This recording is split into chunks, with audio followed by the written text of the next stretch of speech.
sometimes when things just don't work out, you gotta go back to basics. It's chaos! Is that a thing? Can I say that? Well, like Donkey Kong. Alright, mate. I feel like this might break a relationship with our I'm Dan, this is Kiwi, and this is Trash Talk episode 74. We are making changes in the yard again. As you would have seen in previous episodes, we put these blue containers up on top of the other ones, so we had more of a higher bay. But unfortunately, last week, one of our diggers hit this container and ripped a massive hole in it. So we've decided that's not gonna work. So we need to keep the team dry while sorting rubbish. So we're going back to the shelter, but I actually have to run away and I'm leaving the team to it. And at the same time, there's a tyre loadout. So it's all going and I have to get out of here. Right, while I'm out of the yard, I've left the team up to the task of getting the bay all cleaned out, ready to go, ready to bring a crane in. So a crane's going to come in here, lift these blue containers down so we can start getting that container shelter back installed. Oh, here it is. This is the beast. I absolutely love getting this crane in our yard. We've had it in our yard a few times for lifting blocks or containers or a few other things, and it's back in our yard to lift these blue containers down, and it makes absolute easy work with it.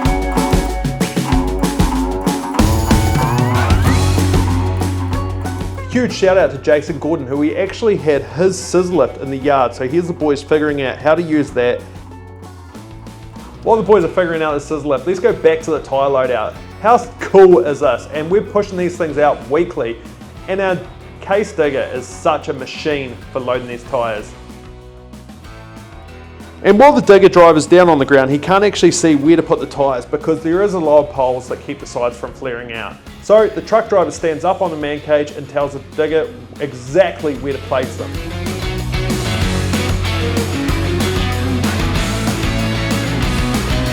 Right, that's enough of tyre loadout content. Let's get back over to the sorting bay, get those containers down on the ground, and then get that container shelter erected. Again, we actually had one up there, but we lost in the fire. We don't have to keep going on about that because that is an upsetting time. So we spin these containers around, get them facing the right direction.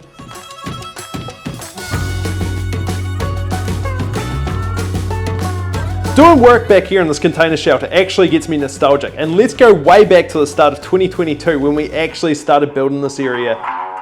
Here's us putting the first pour of concrete on the ground in the Kiwi Skip's yard, and look at how much it has changed. It was just one big gravel yard. It was actually almost a paddock when we started, and look how much it's evolved. And what we see there is one of our first ever rear loader rubbish trucks, and that one there sadly actually went to the truck wreckers. Got dismantled, and we have definitely moved on to bigger and better things.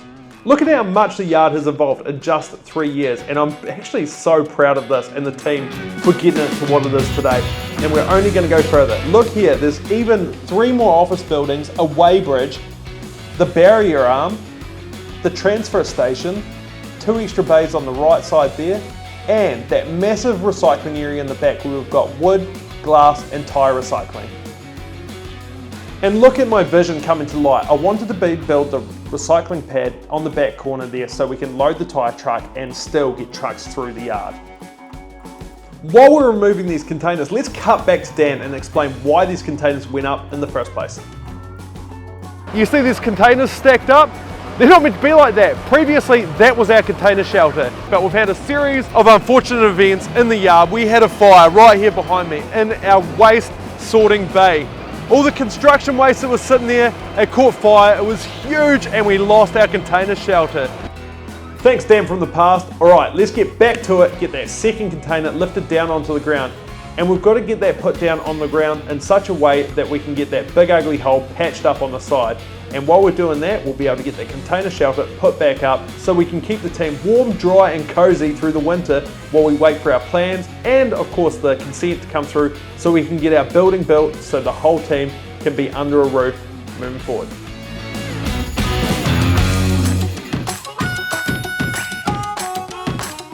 Just like that, both these containers are down on the ground. How cool was that? I'm back and I've come to check out the progress, and you've seen the crane right here moving those containers away, and that is now gone, and the containers are now gone. Well, they're just over there, but they are gone from up there. But the boys from straight south have already started getting the container shelter up, and that's This is actually looking epic, and I'm feeling a bit nostalgic, getting it all back up. We're going back to basics just in time for winter, and I can't wait. They've already got one bay up, and they're about to get into the next 3 bays, so let's get into a time lapse. It might not look like much right now, but there's a lot of work getting these frames up and all the cross members in. But the guys are doing a great job, and it doesn't really look that exciting. So let's cut to the next day where we get the roof cover over and the back wall on. Here we are. It is nice and early in the morning. It's pretty nippy. It was a frost this morning, but the guys are getting the back wall on the container shelter, and very, very shortly we should be getting the roof over. I cannot wait. How cool does that look? Looks like what it looked like not that long ago before it burnt down in January. But this time we obviously do things a bit differently now. We don't actually hold much waste here, but you can see, let me see if I can zoom in over here. You can see around this wall, even the concrete, how burnt it got from that fire. And just under the ladder there, that was absolutely fried. The container on the inside is even, yeah, just like that, we have the cover over. Still needs to get tied off, but looks pretty good, and I think that's going to make an epic shot pulling it over. Alright, so we have found a little drama. Previously, they have come with eyelets all around the front edge and the back edge. Eyelets much like these eyelets here, and then we lace it with rope much like what we've done along these frames, but there is no eyelets in the roof. So this here, and the plans don't have any mention of there being any other system other than the eyelets, the wee holes to thread the rope through. But they've given us all this rope here with all these wee ratchets, which we did not have in the previous container shelter we put up. And I was looking at these before, there's all these PVC pipes or nylon. We didn't know what these are for, and obviously we have to thread them through around the front and the back here, and then connect all those wee ratchets. Interesting. But if that's the case, we should have 56 ratchets, and there's only 30 ratchets. So this is a drama. And now we're up against time, because that's just sitting up there, and if there is the slightest breath of wind, that there is going to be sitting over at the airport, and we do not want that.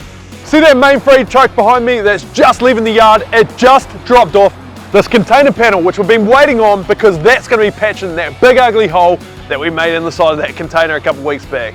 How cool was that time lapse? And that container shelter is now completely finished, and we're already putting it to work, and we are keeping dry underneath that.